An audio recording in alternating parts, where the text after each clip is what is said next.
Franguinho Sem Censura, a resenha esportiva em que a linha é não ter linha. Olá, amigos, Franguinho de Casa Nova, Franguinho com a sua galera reunida mais uma vez nesse Franguinho Sem Censura. Temos um cardápio bem variado, um para o ímpar diferente. E, é claro, um debate bem temperado em Minas, causando no Brasil. Sejam bem-vindos e vamos tocar o rolinho. Olá, Malfi! Oi, Reinaldo, amigos do Franguinho, Franguinho em nova fase. A gente aqui agora com o vídeo e deu para ver que nem tudo é divino e maravilhoso. E hoje nós estamos recebendo o Rodrigo Gini, que vem de Minas Gerais, para ajudar a gente a esquentar esse óleo. Bem-vindo, Rodrigo! Obrigado, Amalfi. Um abraço a todo mundo, a turma do Franguinho. Um prazer fazer parte desse time de craques. É impressão dos frangueiros? Ou todo mundo gosta de uma lista com os melhores, com os piores, maior torcida, etc. e tal? E depois da publicação dos melhores de todos os tempos, feitas pela a revista inglesa 442, nós, indignados com Pelé em quarto lugar no ranking, resolvemos fazer justiça e listar a nossa opinião de quem são os 5 maiores jogadores da história do futebol mundial. Olha, para mim não tem muita dúvida, não.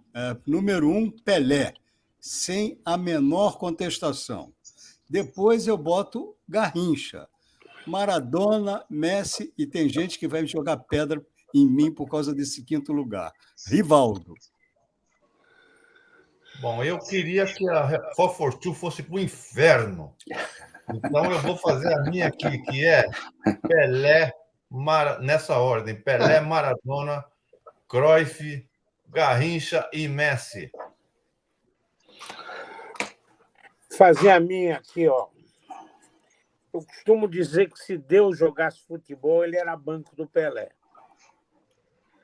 O primeiro Pelé, segundo Tavago, terceiro Tavago, em quarto Maradona, em quinto Garrincha. Colocaria o Zidane e o Cruyff. E o Ademir da Guia. Na verdade, eu concordo com a Malfi. Eu quero que os ingleses só inventaram futebol, porque eles jogam mal pra cacete, né? Sendo são os estrangeiros, não tinha Premier League. Mas isso realmente é um pouquinho de dor de cotovelo nosso aqui, porque eles são muito bem organizados. Mas, olha, o Pelé não pode ficar de fora de nenhuma lista, né? Pelé é o mais completo de todos, portanto, é o melhor de todos. Eu poderia colocar Pelé entre os 5 primeiros, né? Depois seriam os outros, né? Mas, forçando um pouquinho a barra, e pelo que eu vi, né? Eu acho que o Ronaldo, não fossem as contusões, seria muito próximo do Pelé. Por isso eu vou colocar o Ronaldo fenômeno. Vou colocar o Maradona em terceiro, que eu vi jogar de perto, é um negócio absurdo. Messi tem que entrar nessa lista. E o Romário, baixinho dentro da área, é um negócio assim absurdo, né? Mas eu gostei da lembrança do Lito do Rivaldo. O Rivaldo, para mim, também foi um dos maiores jogadores da história e subavaliado. Rivaldo é um espetáculo. Bom, sempre lembrando que a gente comete injustiça, né, quando faz esse tipo de lista, né? Sempre vai ficar de fora 1, 2 ou um monte, né? Acho que nesse caso vai ficar um monte. Mas eu vou pela minha preferência do que eu vi e do que eu vi em tape, que é o caso do Garrincha, poucas imagens, claro, mas pelo que ele significou, pelo Didi, que eu vi também muito em tape quando eu trabalhava na TV Cultura com arquivo. Então tem Pelé primeiro, que é indiscutível para mim, o Garrincha, o Didi, o Zico e o Maradona. Zico, grande lembrança. Eu tenho uma contestação muito grande com o Maradona, assim, porque como ele acabou a carreira dele por conta de drogas, eu não sei quantas vezes ele jogou limpo pra gente avaliar, mas claro que ele jogou muita bola. Então, na minha lista é Pelé, Maradona, Messi, Ronaldo Fenômeno e Zidane. Eu vou ser bem justo. Os meus 5 são Garrincha, Didi, Quarentinha, Marildo, Zagallo. Pronto. Tudo no Botafogo. Grande lista. Quem Rodrigo, acompanha a gente mais tempo sabe que as fotos nessa lista só tem estrela, né? Solitárias, mas estrelas, né? Craques. Rodrigo. Eu acho que eu poderia usar aquela lógica do Pepe, né, quando ele diz que ele é o maior artilheiro da história do Santos, porque o Pelé, ele é o maior artilheiro terrestre, porque o Pelé é de outro mundo. Então, se a gente fosse assim, eu acho que até poderia considerar outros 5 com o Pelé ao concurso, mas de todo modo, Pelé puxa a lista, acho que Maradona na segunda posição, Garrincha, colocaria Messi e menção honrosa para o Eusébio aí no 5º lugar, que eu acho que é um jogadoraço, também vi só em tape, mas marcou a época na década de 60. Boa lembrança. Boa lembrança. Hey. E vocês que são mais velhos não votaram no Leônidas, né? Porque talvez não seja a obrigação de vocês. Bem mais velho, então. Né? Também não. E ele padece da falta de documentação, né? Como já acontece parcialmente com Pelé, com Garrincha. No caso do Leônidas é ainda mais grave, né? Mas você tem toda a razão de lembrá-lo. Zizinho de Stefano, né? Aí começa Domingos da Jair Rosa Pinto. Por aí vai. Puskás, por aí vai. Par ou ímpar? Quem joga mais? Quem representa mais Campinas? Guarani ou Ponte Preta? Olha, que o nosso querido Felipe Diniz nos perdoe, mas eu acho que... Perdoe não, ele tem razão. O Guarani representa mais Campinas, apesar de eu achar que Ponte Preta é o nome de time mais bonito do Brasil. Mas acho que o Guarani tem feitos maiores. A macaquinha. Guarani tem mais resultados, né? Mas a macaca... Eu acho que ela é até mais querida. Simpática, a macaquinha é simpática, pô. Exatamente, mas eu acho que o Guarani é mais representativo em termos de qualidade de futebol, em termos de conquistas, né? Mas a macaquinha tem seu lugar. Olha, estamos vivendo um momento em que as pessoas têm que tomar posição, né? E na história da Ponte Preta, ela abriu as portas para o Plínio Marcos, no momento em que ele era censurado nesse país, né? E realmente foi um momento cívico importante da macaca. Respeito demais o Guarani, os jogadores que o Guarani teve, Nossa Senhora, né? Zé Carlos, Renato e Zenon, Capitão, Careca, Bozó, aquele time era fantástico. Daí eu lembro da Ponte Preta de Carlos, Jair Pisserni, Oscar Polozzi e Odirley, né? Vanderlei, Marco Aurélio de Cá. O Lúcio, era o Lúcio, Rui Rei e Tuta. Esse time hoje seria a seleção brasileira, gente. Então, bota o Parraga. Que seja. Também. Você lembra do time da Ponte que foi vice-campeã em 70 com o Cilinho? 71, 70? Sim, Teodoro. O Wilson, Nelson, Samuel Araújo e Santos. Teodoro e Roberto Pinto. Alain Manfrini de Cá e Adilson. Eu tinha esse time no time de botão. Time de botão. O Ailton Lira jogava na base da Ponte e foi jogar na Caldense porque ele me falou o seguinte: como é que eu ia jogar num time que tinha o Roberto Pinto, sobrinho do Jair da Rosa Pinto, e não por isso era só bom jogador, era ótimo, e tinha o Dicá. Esse era o time da Ponte Preta. A Ponte Preta revelou muitos jogadores, o Guarani também, mas até por tudo isso que eu falei, eu sou macaca. Então, eu quero falar uma coisa. Eu acho que é muito difícil a gente escolher um ou outro, apesar de concordar com o Luigi, que a gente tem que tomar posição nesse momento, especialmente do país. Agora, eu não consigo eleger um ou outro, porque, por exemplo, o Guarani ele tem resultados espetaculares. Aquele título de 78 é um negócio assombroso, né? Porque é uma molecada comandada pela batuta do grande Zé Carlos, que só ia pelos atalhos, né? Depois de ter passado pelo Cruzeiro. Mas aí, quando eu penso, como acho que foi o Luiz que falou, naquele time da Ponte, em 77... Fora o de 70, mas o de 77 que me emocionava aquele time. Era um baita de um time. Só que não ganhou título. Então, eu não gosto dessa história de que o cara não é bom, ou o time não é bom, não merece porque não ganhou um título. Senão, eu não teria votado no Zico como um dos 5 melhores do mundo. Então, porque ele não ganhou título na Copa do Mundo. Então, eu acho que é Ponte e Guarani. Também. Esse é um problema real, Elinho. Está no mesmo caso aí do Pelé, dos jogadores antigos. Faltou história, faltou entrar para a história, nem para a história, para a documentação a Ponte Preta. Eu falei no Guarani.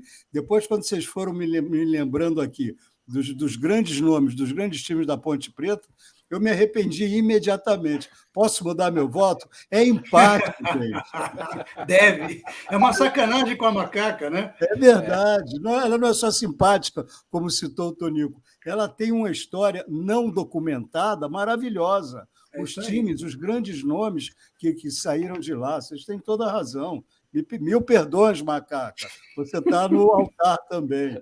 Não, e aceitou negros ela e o Vasco da Gama, né? Não por acaso tem uma faixa também aceitou negros numa época que ninguém aceitava. É isso aí. Né?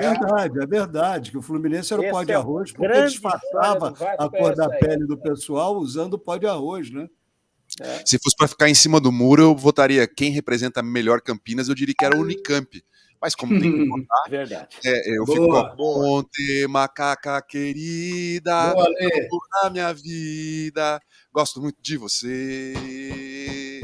A música é boa. A música e a bola, né? E o time também. E a bola, né? E o hino da Ponte também é lindo, hein? Renato Silva. Né? Debate Franguinho. Um debate bem temperado. Não vou a Brasília, nem ganhando, nem perdendo, diz Tite, técnico da seleção brasileira. E aí, gente? Uma posição, só faltou dizer, não vou nem ganhando, nem perdendo, nem empatando. É extremamente em cima do muro, né? Vamos ver o que acontece aí, mas é Tite, né? É Tite na sua melhor expressão. Mas, de qualquer maneira, tem um lado positivo, né?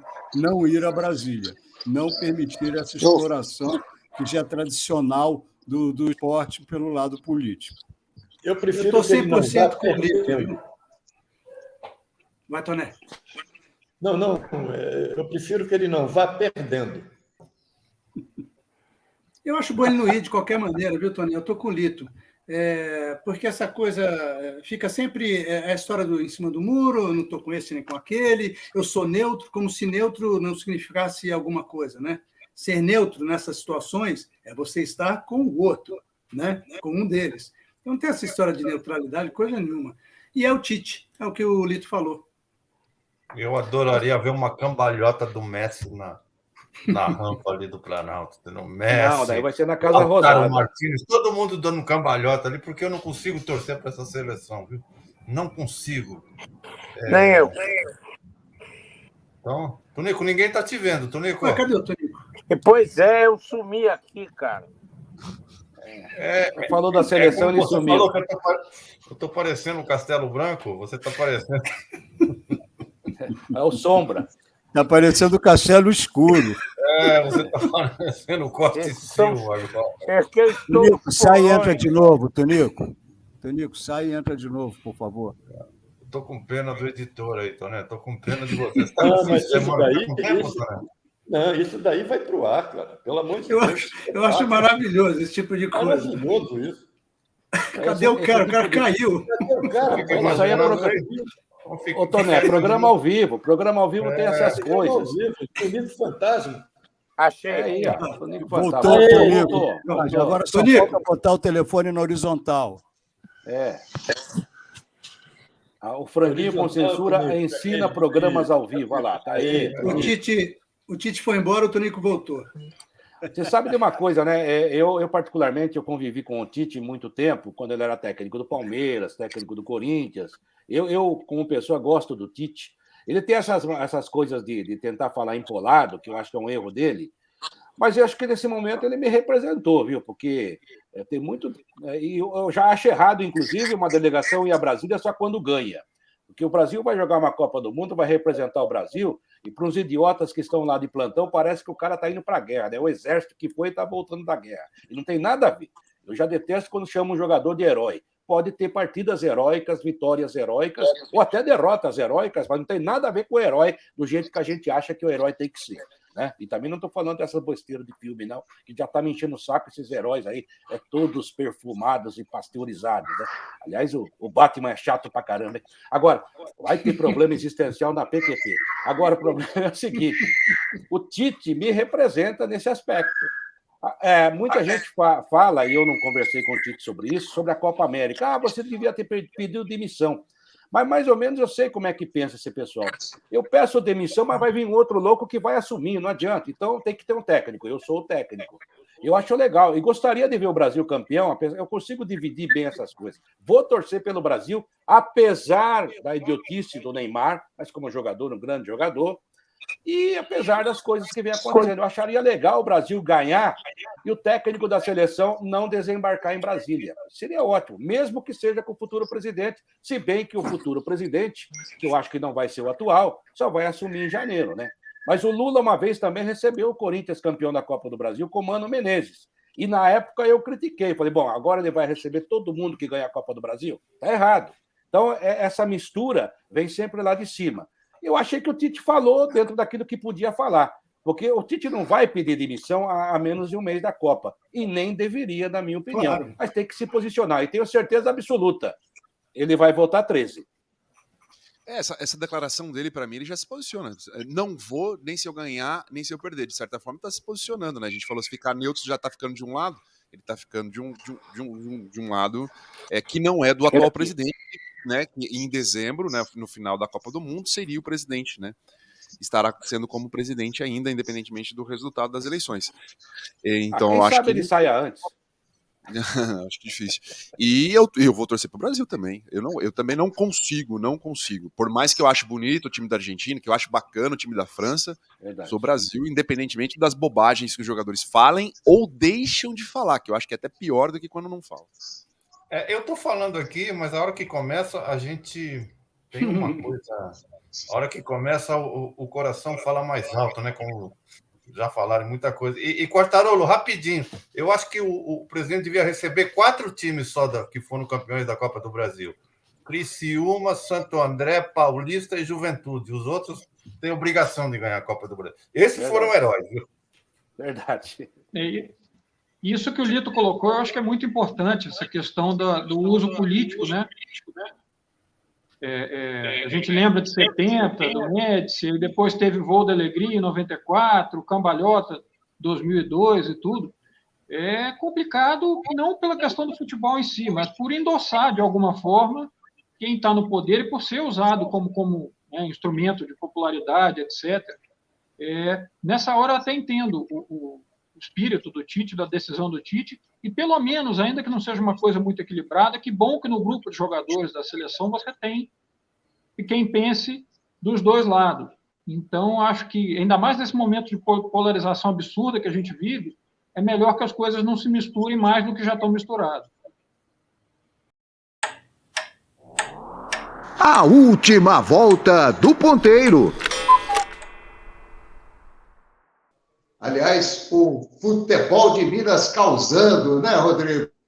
Cruzeiro com o seu acesso garantido à Série A, prometendo um campeonato excepcional no ano que vem, e o Galo, né, com o seu novo estádio, também prometendo ter um time campeão em 2023. É isso mesmo, Rodrigo?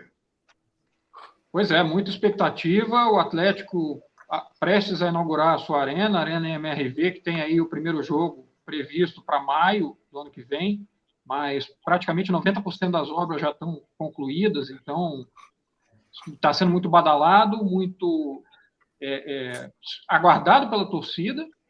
O ano talvez não seja tão bom quanto o ano de 2021, né? O time conquistou apenas o Campeonato Mineiro, ficou devendo na Copa do Brasil, na Libertadores, no Brasileiro, mas tem toda a condição e tem todo o poderio econômico, financeiro para montar de novo um esquadrão e ter condição de brigar pelos títulos em 2022, 23, na verdade, né?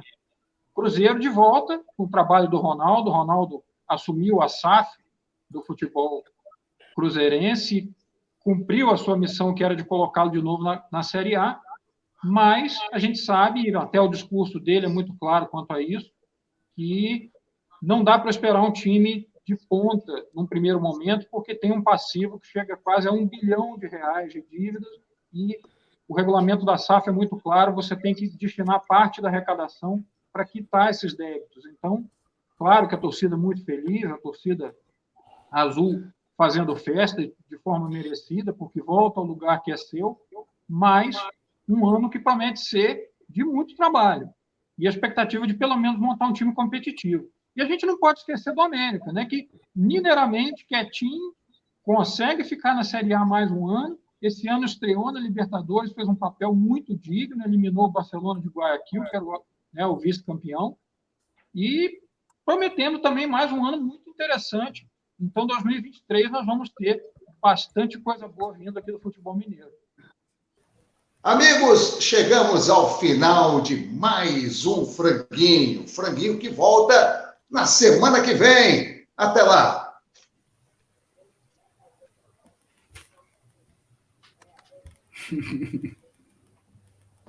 Lula lá!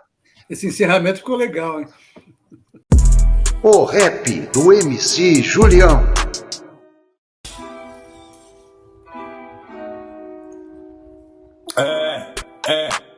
Ô mano do sertanejo, grana sempre foi o teu desejo. Cês se vende pro capitão no varejo e pra querer fazer nosso país andar como caranguejo. Dizem ser contra a lei Rouanet, mas mano, cê superfatura o seu cachê. Umas picaretagens essas turnê. Cês dizem ser a favor da família, mas por aí tem um monte de filho e filha. Seu forte não é a coerência, muito menos a decência. Querem ser bons na aparência, enquanto o nosso povo tá na falência. Aí seus mano, toma tenência. O Brasil tá em estado de emergência. Esse governo é uma insolência, e vocês apoiam aí um mano cheio de indolência e que nem acredita na ciência. Porra, o que esse mano tem mesmo é impotência. Vocês fazem música de corno e se acham engraçado, mas ficam ao lado do agro, esses desmatador disfarçado. Façam aí sua cultura e fiquem longe desse cara que só quer ruptura e ditadura. Vocês têm cura. Aqui é o MC Julião, o mano que não se pendura.